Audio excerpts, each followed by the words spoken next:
Yang Rodrigo Roa Duterte.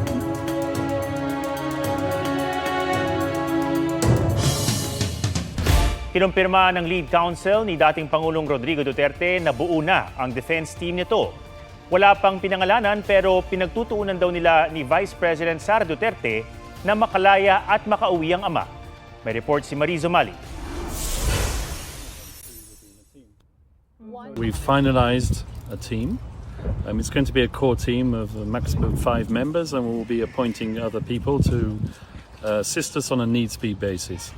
Buo na ang defense team ni dating Pangulong Rodrigo Duterte ayon sa kanyang lead counsel na si Attorney Nicholas Kaufman. Hindi pinangalanan ni Attorney Kaufman kung sino-sino ang makakasama niya sa defense team, pero kinumpirma niyang may Pilipinong magiging bahagi nito. Sa ngayon, tinututukan ni na Vice President Duterte at Attorney Kaufman ang pagpapauwi sa dating Pangulo.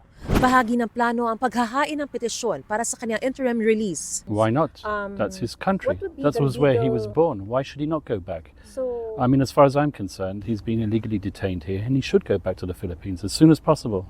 Sabi ng bise, gagawin nila ang lahat para mapauwi ang dating Pangulo na tumatakbong mayor ng Davao City. Gusto ko din talaga i-demand na nandun yung mayor namin, nagtatrabaho para sa syudad. Kung hindi kami mag-isip, mga Dabawenyo, kung paano namin madala yung mayor namin doon, wala talagang mangyayari. So, dapat i-exhaust all means possible. Whether it is written in law or it is not written in law, except anything illegal.